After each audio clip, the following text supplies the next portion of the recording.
and clowns, but a hands-on look at the zoo's newest resident was the favorite attraction. I like the penguins, and they're neat. Penguins.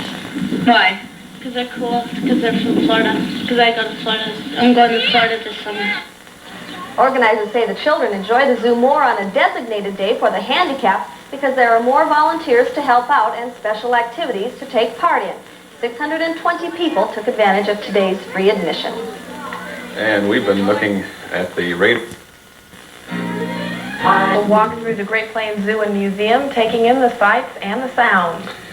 But each summer, the zoo plays host to children who can't walk around the grounds. Some, in fact, can't see the sights either, and others can't hear the different animals. But that really doesn't make much difference to the kids in the Crippled Children's Hospital. And as Andy ROESGEN found out today, their trip to the zoo is thanks to one man's generosity.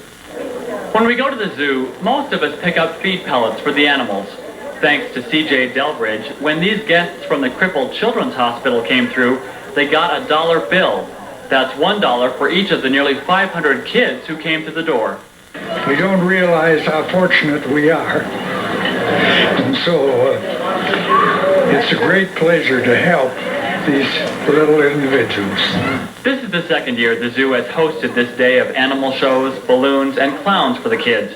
And it's all thanks to an eccentric man named Edward E. Jeffrey. Back in the 50s, he left thousands of dollars in a box in the engine of his car, and Mr. Delbridge became the money's trustee. The money was originally used for polio victims. When that was cured, Delbridge poured it into a fund for crippled children. Whoa, hey,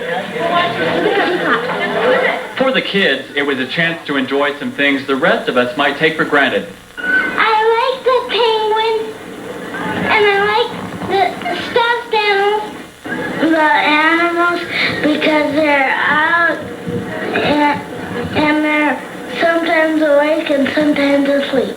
Delbridge says that when Edward Jeffrey died, he made it clear that Delbridge would be able to use the money however he saw fit. Delbridge says giving crippled children from all over the state a day at the zoo is probably the best idea he could have come up with.